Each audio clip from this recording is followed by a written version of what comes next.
طيب خليني أكلمك فيما يخص كهرباء، وطبعا العقوبة اللي صدرت من لجنة الانضباط ورد فعل النادي الأهلي بإحالة الملف للجنة القانونية، وفي اجتماع بكرة طارئ داخل مجلس إدارة النادي الأهلي.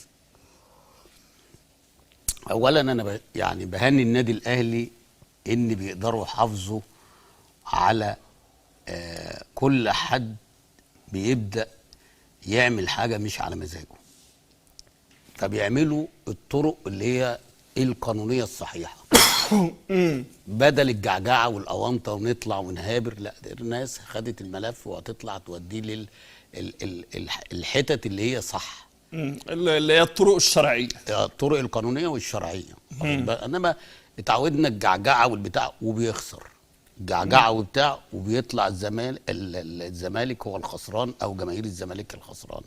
ده بمنتهى المصداقيه، حتى لو انا مختلف معاهم في الحكايه، بس ده حمايه للاعيبتهم، حمايه يعني النادي الاهلي ده بيعمله بيدي امان للاعيبته ولجماهيره. هل تتوقع ان النادي الاهلي ممكن يكون ليه رد فعل خاص بالانسحاب من مباراة السوبر؟ هل شايف ان العقوبة مبالغ فيها 12 مباراة؟ هل متوقع ان يتم تخفيف العقوبة بعد الاستئناف عليها؟ بص انا هقول لك، هو كهربا اخطأ، تمام، ده مفيش خلاف عليه، تمام، واخد بال حضرتك؟ والنادي الاهلي عارف كده، ومصر كلها عارفه كده. بس انا بقول لك على النادي الاهلي بيساند لاعيبه ازاي او لعيبته ازاي، مش بالكلام. لو انت بتتكلم على ان النادي الاهلي ما بيسيبش لاعب بيبقى شاري النادي الاهلي، لا بغض النظر، بس هو النادي الاهلي دلوقتي الموضوع ده يخص النادي الاهلي خلاص. في قرار اتاخد ان كهربا هيتوقف 12 مباراه وغرامه مليون جنيه، واخد بالك؟ حتى لو القرار هيمشي، بس هنا النادي الاهلي بيسلك الطريق الصحيح لحمايه اللعيبه. انا ماليش دعوه بحته بقى ان هو ايه، ان اللي شاري الاهلي وبايع الاهلي والاونطه دي ماليش دعوه. لا انا ماليش دعوه بالقصه دي، انا ليا ده اللي حاصل يا كابتن. لا اسمعني بس، انا بتكلم على ان هو بيدي يعني هيبه النادي الاهلي اللي هي مش بالكلام، هيبه النادي الاهلي بالطرق اللي هي القانونيه والشرعيه، مع العلم ان هو عارف ان كهربا اخطا ولازم يبقى فيه عقاب، بس هنا المسانده، واخد بالك؟ دي حاجه. تاني حاجه، انا مش مع النادي الاهلي في حته ان هو ينسحب من السوبر. هو الاتجاه اللي انا بقول لك يعني هو ده مش خبر رسمي، احنا ولو حتى لو هو ده دراسه، ممكن يبقى وممكن يبقى لا. انا اقول بقى ان انا ايه، لو انا عايز بجد بقى. كهربا عامل شعره يا كابتن. مين كهربا؟ مش عارف هو كل اللي بيروح الاهلي بيعمل شعره حلو ولا ايه؟ هو في كوافير هناك خاص بالنادي ما انت ماشي يا كابتن، واخد بالك؟ فانا عايز اقول ان انا مش مع القرار ده. لو عايز القرار ده يبقى بجد، انسحب بقى من كل البطولات بقى، دوري بقى وكاس والكلام ده. ليه؟ لانك انت مش عشان بطوله واحده يبقى انت خايف. هتخاف من ايه؟ لا هو مش خايف، لا هو بياخد رد فعل قوي لحمايه. يبقى انسحب من كل البطولات. ليه انسحب من كل البطولات؟ طب استنى، هي الكاس السوبر ده هو خلي بالك هتأثر في ايه؟ لما النادي تسويقيا طبعا، لما النادي الاهلي حبيب قلبي، ما انا بقول لك في حاله انسحاب. طب والدوري لو قال لك انسحب من الدوري، مش هتأثر اكتر؟ مش هتبقى اقوى؟ لا الوضع مختلف في الدوري والكاس، الوضع مختلف.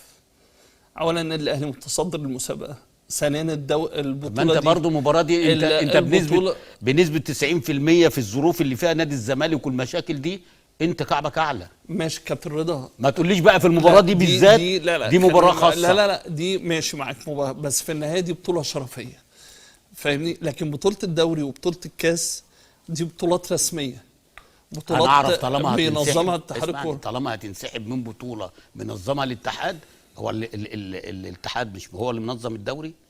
مش هو اللي منظم الكاس؟ لا خليك بقى قوي وقول ان انا هدد بجد بقى. لا هو النادي الاهلي قوي، ما انا بقول لك قوي، بس انا بخليك بقى اقوى، والثلاث بطولات دول هيعملوا رد فعل غير طبيعي. لا ما خلي بالك، بص يا كابتن، في النادي الاهلي، وده على مدار انا تغطيتي في سواء في النادي الاهلي، في الزمالك، في الاسماعيلي، في اي حته، ان في النادي الاهلي لما بيجي بيقول لك انا هعمل فبيعمل، لكن هو عارف كويس قوي ان بطوله الدوري لن يتم السماح من جانب اتحاد الكرة ان يتم انسحاب الاهلي. يعني انت عمرك سمعت ان النادي الاهلي هدد بالانسحاب من بطولة الدوري قبل كده؟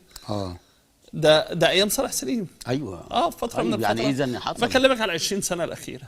بس ال 20 سنه الاخيره كلها استقرار. ده الاهلي واخد فيهم كام دوري ال 20 سنه؟ هينسحب ليه؟ لا يعني بكلمك لا على يعني ردود هينسحب ليه؟ افعال. بس انا بتكلم على موقف. وانت طالما هتاخد موقف انسحاب من بطوله، انسحب من باقي البطولات التانية عشان يبقى رد الفعل اقوى.